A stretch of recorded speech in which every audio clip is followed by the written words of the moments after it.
Good morning. My name is Darlene Watson, and I'm a member of the Austin Organic Garden Club. And welcome to my backyard and my composting bins here.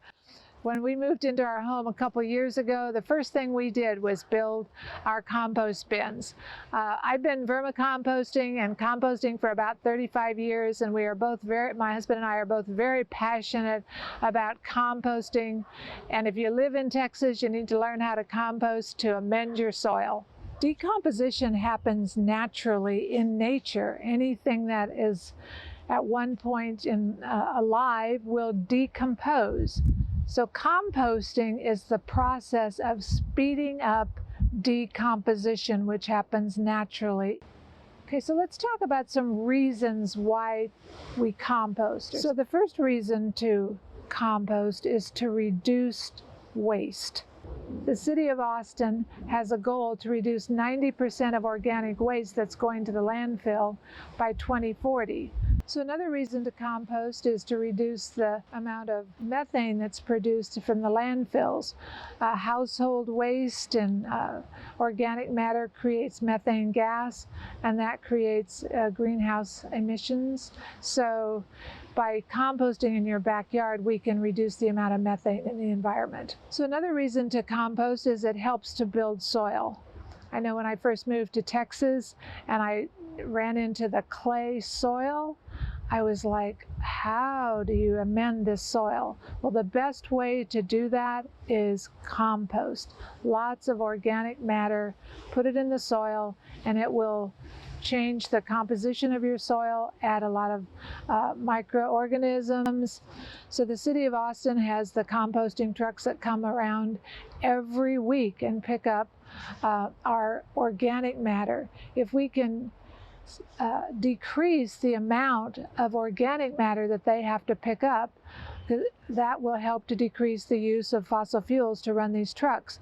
The other thing is, if you think about it, all the compost that is sold by the stores, all that compost has to be shipped to these stores, so they also use a lot of fossil fuel in the trucks that ship them.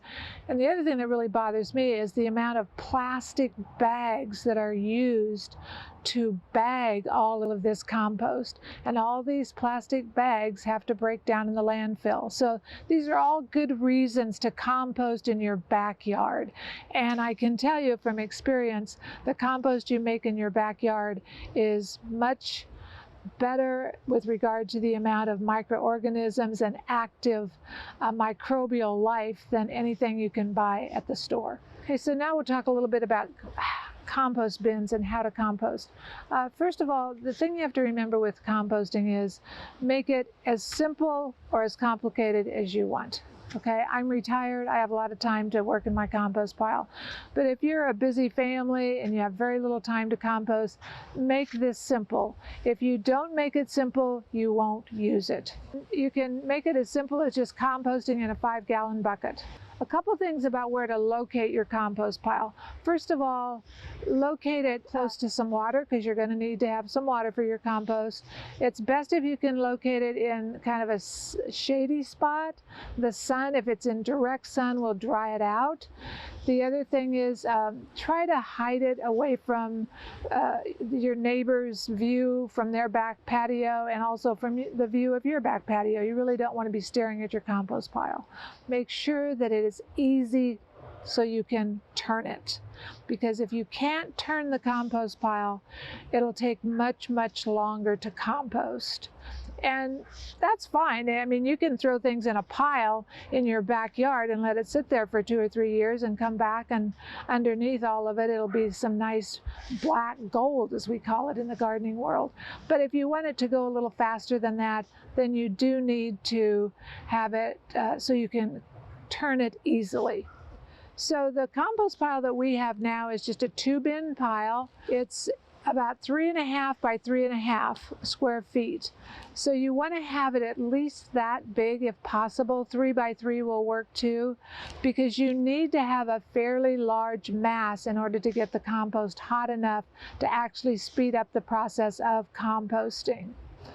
So briefly, I'm going to go over the construction of these two compost bins.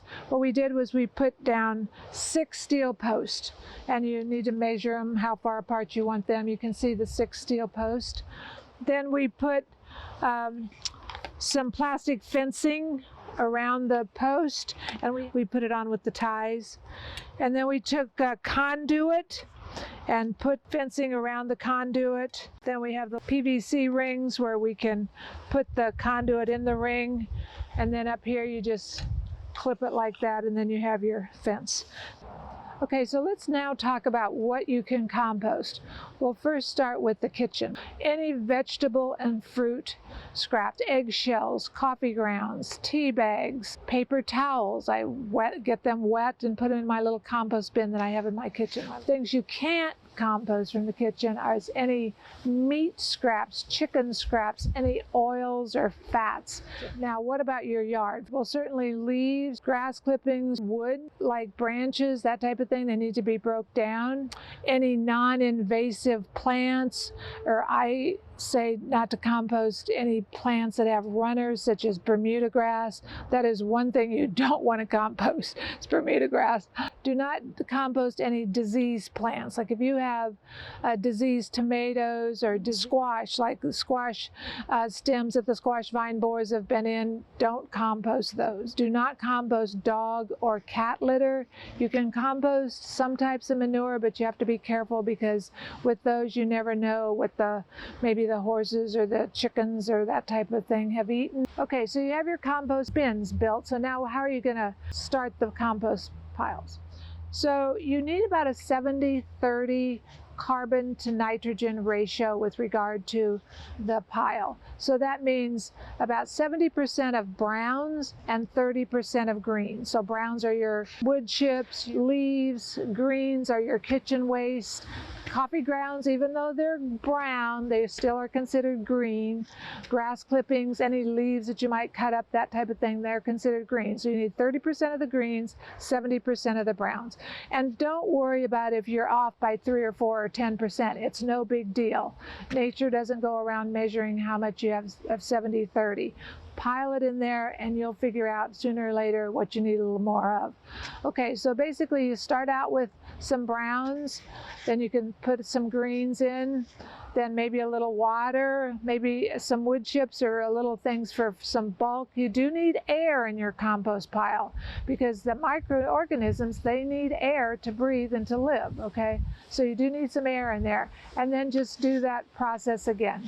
Some browns, greens, a little water, some wood chips or some air, and build that up as much as you can. That you will be surprised. You can have a 4 or 5 foot pile.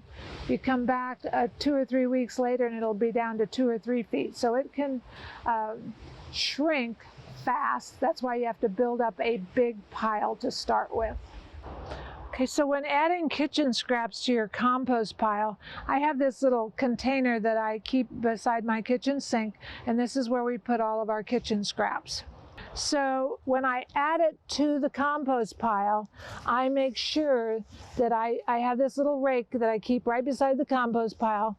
I make sure I dig a deep hole, pour in the compost or the kitchen waste, and then make sure you cover this hole completely, because if you cover it up like this, then you will not have problems with varmints.